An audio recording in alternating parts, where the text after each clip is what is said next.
Shri Balaji tractors and Motors मध्ये कोणताही tractor खरेदी करा आणि मिळवा हमखास बक्षीस। तर मग विचार कसला करताय, आजच आपला ट्रॅक्टर घरी आणा। आमचा पत्ता पुणे नाशिक हायवे, कुकडी कॉलनी, नारायणगाव, तालुका जुन्नर, जिल्हा पुणे। धन्यवाद अध्यक्ष महोदय। आज या ऐतिहासिक क्षणी बोलताना मुद्दाम डोक्यावर फुले पगडी घालून उभा आहे बोलायला, कारण जेव्हा या देशामध्ये ढोल गंवार शूद्र पशु नारी सब ताड़न के अधिकारी हे ब्रह्मवाक्य मानलं जात होतं, त्याचं पालन होत होतं, तेव्हा स्त्री स्वातंत्र्याचा, स्त्री शिक्षणाचा पुरस्कार करणारे पहिले समाज सुधारक कोण होते, तर ते महात्मा ज्योतिराव फुले होते। जेव्हा पूर्ण चेहरा झाकला जाईल असा घुंगट ओढून चूल आणि मुलीपर्यंतच, चूल आणि मूल यापर्यंतच महिलेला राखून ठेवलं जात होतं, तिला बंधनात ठेवलं जात होतं, माणूस म्हणून सुद्धा जगण्याचा अधिकार नाकारला जात होता, तेव्हा ज्यांनी उंबरठा ओलांडला, शेणगारा सोसला, पण स्त्रीला अक्षरांची ओळख करून दिली, तिला तिच्या स्त्रीत्वाची जाणीव करून दिली, त्या क्रांतिज्योती सावित्रीबाई फुले, या फुले दाम्पत्याचं फार मोठं योगदान या संपूर्ण प्रवासात आहे। आणि आज नारी शक्ती वंदन अधिनियमाच्या अंमलबजावणीची चर्चा करत असताना महात्मा ज्योतिराव फुले आणि क्रांतिज्योती सावित्रीबाई फुले यांना अभिवादन करणं आपणा सर्वांचं कर्तव्य आहे। आणि त्याच वेळी त्यांच्या द्विजन्म शताब्दी वर्षातही अजूनही त्यांना भारतरत्न पुरस्कार आपण देऊ शकलो नाही, हे देशाचं दुर्दैव आहे। अध्यक्ष महोदय, महात्मा ज्योतिराव फुले, तथागत भगवान गौतम बुद्ध आणि संत कबीर यांना गुरुस्थानी मानणाऱ्या डॉक्टर बाबासाहेब आंबेडकरांनी जे इंग्लंड अमेरिकेला जमलं नाही ना, ते करून दाखवलं। संविधानाच्या अंमलबजावणीपासून पहिल्या दिवसापासून हा महिलांना मतदानाचा अधिकार दिला। आणि ही नररत्न ज्या महाराष्ट्रात जन्मली, त्या महाराष्ट्राचा मी मावळा आहे। या महाराष्ट्रात एक फार मोठा मातृत्वाचा, नेतृत्वाचा आणि कर्तृत्वाचा वसाडी वारसा आहे। जो मातृत्वाचा वसाडी वारसा आहे तो राष्ट्रमाता जिजाऊ माँसाहेबांचा आहे, कर्तृत्वाचा वसाडी वारसा क्रांतिज्योती सावित्रीबाई फुल्यांचा, आणि नेतृत्वाचा वसाडी वारसा पुण्यश्लोक अहिल्याबाई होळकरांचा आहे। आणि त्यामुळे या महिला आरक्षण विधेयकाला विरोध असण्याचं काही कारणच उद्भवत नाही। इतकंच नाही अध्यक्ष महोदय, तर देशात पहिल्यांदा स्थानिक स्वराज्य संस्थांमध्ये 33% महिला आरक्षण देणारं राज्य हे महाराष्ट्र होतं, आणि तेव्हाचे मुख्यमंत्री होते आदरणीय शरदचंद्रजी पवार साहेब। देशाला पहिलं महिला धोरण देणारे, संरक्षण दलात महिलांना नोकरीची संधी देणारे, वडिलोपार्जित संपत्तीमध्ये सुद्धा महिलांना वाटा देणारे आदरणीय शरदचंद्रजी पवार साहेब होते। आणि त्यामुळे या महिला आरक्षण विधेयकाला विरोध करण्याचा मुळीच प्रश्न नाही। आणि जर कोणी म्हणत असेल, की कुणाला वाटत असेल की हे करून आपण उपकार करतो, तर त्यांना एवढंच सांगू इच्छितो की उपकार आपण करत नाही आहोत, तर त्या मातेनं आपल्याला जन्म दिला आणि हे जग बघण्याची संधी दिली, हा तिचा आपल्यावर उपकार आहे। पण अध्यक्ष महोदय, एक अंतर्मुख होऊन मात्र विचार करावा लागतो की एकीकडे आपण नारी शक्ती वंदन विधेयकाच्या अंमलबजावणीची चर्चा करतो, आणि त्याच वेळी आपल्याच देशामध्ये बेटी बचाव बेटी पढाव हे अभियान राबवावं लागतं।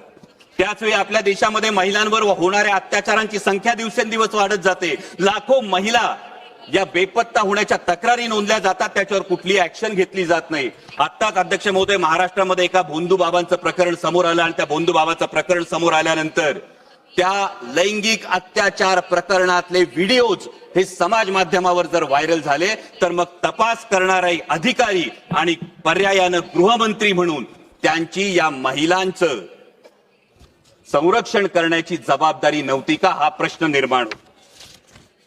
आणि म्हणूनच अध्यक्ष महोदय, अंमलबजावणी करणाऱ्यांच्या मानसिकतेविषयी जरूर प्रश्नचिन्ह उपस्थित होतं। कारण यत्र नार्यास्तु पूज्यते रमन्ते तत्र देवता असं एकीकडे म्हणणाऱ्या, आणि त्याच वेळी स्त्रियांना वेदांचं अध्ययन नाकारणाऱ्या आणि पतीची सेवा हे स्त्रीचं कर्तव्य असं मानणाऱ्या मनुस्मृतीचा उदो उदो करणाऱ्यांच्या हातात जर याची अंमलबजावणी असेल, तर याच्या अंमलबजावणीच्या हेतू शुद्धतेविषयी खरोखर मनात शंका निर्माण होती। कारण अध्यक्ष महोदय, खरं तर जसं मगाशी माझे सहकारी अरविंदजी सावंत यांनी म्हटलं, त्या पद्धतीनं संपूर्ण विरोधी पक्षाचं हेच मत होतं की नारी शक्ती वंदन विधेयक हे 2024लाच लागू करा, द्या आमच्या बहिणींना हक्काचा अधिकार, द्या आमच्या बहिणींना या पार्लमेंटमध्ये आणि विधानसभेमध्ये प्रतिनिधित्व। आणि हे फार सोपं होतं करणं, आणि हे आवर्जून सांगतो कारण उद्या हे सांगितलं जाईल की विरोध केला, पण विरोध या गोष्टीला नाही। अंमलबजावणीच्या पद्धतीला मात्र नेमका विरोध. कारण अध्यक्ष महोदय, नारी शक्ती वंदन विधेयक जे आपण 2023 मध्ये पारित केलं, त्याच वेळी त्यामध्ये फक्त सेन्सस, पॉप्युलेशन सेन्ससचा जर एक मुद्दा बाजूला गेला असता, डिलिमिटेशनचा मुद्दा बाजूला गेला असता, तर 2024 मध्येच हे विधेयक लागू करता आलं असतं आणि आता ही चर्चा करण्याची आवश्यकता भासली नसती. उलट 33% महिला भगिनी या संसदेचा भाग असल्या असत्या. परंतु आता मात्र जे विधेयक आणलंय ते महिला विधेयकाच्या आडून एक वेगळा कावा तर खेळला जात नाही ना, हा प्रश्न उपस्थित होतो. कारण एकीकडे डिलिमिटेशन नंतर 815 सदस्य होणारे हे सदस्य होत असताना उत्तरेकडच्या राज्यांना 40% प्रतिनिधित्व आणि दक्षिणेकडच्या राज्यांना जेमतेम 20% प्रतिनिधित्व मिळालं. तर एक व्यक्ती, एक मत, एक मूल्य, हे जे तत्व आहे, या तत्वाला हरताळ फासली जाणार नाही. दुसरीकडे महत्वाचा मुद्दा हा आहे की समजा शाळेमध्ये एक विद्यार्थी आहे, तो विद्यार्थी चांगला अभ्यास करतो, चांगला अभ्यास करून चांगल्या गुणांनी पास होतो. दुसरा विद्यार्थी म्हणावा तसा अभ्यास करत नाही, त्याला गुण मिळत नाही. आपण बक्षीस कुणाला देणार? चांगल्या गुणांनी पास झालेल्या की अभ्यास न करणाऱ्या विद्यार्थ्याला? दुर्दैवानं ज्या राष्ट्रीय कार्यक्रम ज्या राज्यांनी अत्यंत प्रभावीपणे राबवले, लोकसंख्या नियंत्रणात आणली, त्या राज्यांना मात्र डिलिमिटेशन मध्ये शिक्षा मिळेल का, आणि ज्यांनी राबवली नाही त्यांना मात्र याच्यामध्ये सवलत मिळेल का, असा प्रश्न निर्माण होतो. दुसरा महत्वाचा मुद्दा येतो तो प्रादेशिक असमतोलाचा. दोन महत्वाचे मुद्दे सर. प्रादेशिक असमतोलाचा मुद्दा आज आपण बघतो संपूर्ण देशामध्ये शहरी भागामध्ये लोकसंख्या फार मोठ्या प्रमाणावर वाढली आहे आणि डिलिमिटेशनचा निकष हा फक्त लोकसंख्या असेल तर शहरी भागातलं प्रतिनिधित्व फार मोठ्या प्रमाणावर वाढेल आणि त्याच वेळी ग्रामीण भागाचे मुद्दे, ग्रामीण भागाचे प्रश्न मांडण्यासाठी, माझ्या शेतकऱ्यांचे, माझ्या कष्टकऱ्यांचे प्रश्न मांडण्यासाठी पुरेसं प्रतिनिधित्व मिळेल का, हा पुढचा फार महत्वाचा मुद्दा येतो. त्यानंतर जेव्हा 815 सदस्य होतील अध्यक्ष महोदय, तेव्हा या 815 सदस्यांना आज या सभागृहामध्ये अनेक सदस्य असे आहेत की ज्यांना हा प्रश्न आहे की माझा प्रश्न काळात कधी लागणार. त्यांना अनेकदा हा प्रश्न पडतो की 0 आवर मध्ये मी जी 2 मुद्दे सर 0 आवर मध्ये मी मुद्दा मांडतो त्याचा मला ट्रेजरी बेंच कडून लिखित उत्तर येत नाही. मला जो खासदार निधी मिळतो तो केवळ 5 कोटी रुपयांचा मिळतो. 24 लाख लोकसंख्या असते, म्हणजे रुमाल दिला आणि कोट शिवायला सांगितलं अशी परिस्थिती आहे. माननीय स्पीकर, त्यामुळे या डिलिमिटेशनच्या विषयी जवाब देने के लिए कहा सर, कंक्लूड कर रहा हूं सर. त्यामुळे या डिलिमिटेशन विषयी पारदर्शकता आणि सुस्पष्टता असणं हे अत्यंत आवश्यक आहे, जेणेकरून कुणावरही अन्याय होणार नाही.